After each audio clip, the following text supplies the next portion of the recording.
Good day, guys! Ngayon pala ay may challenge sa atin at tito ko. Nalimutan niya ang combination ng dalawang bolt niya. At ayan pala ang dalawang bolt. Isa yan at ito pa ang isa.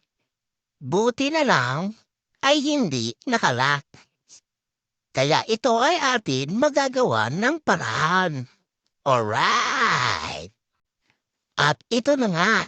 Sinubukan na natin siyang i-decode kung paano siya gumagana.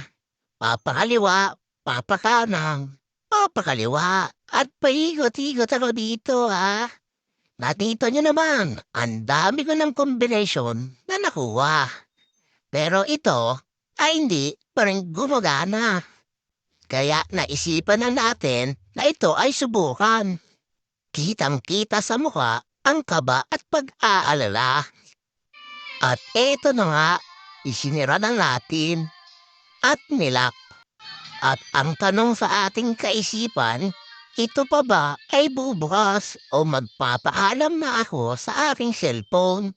Ngunit maya-maya konti ay ito ay nagpumukas. Kaya ako ay sobrang saya at napakaway pa. Thank you for watching. Please like and share.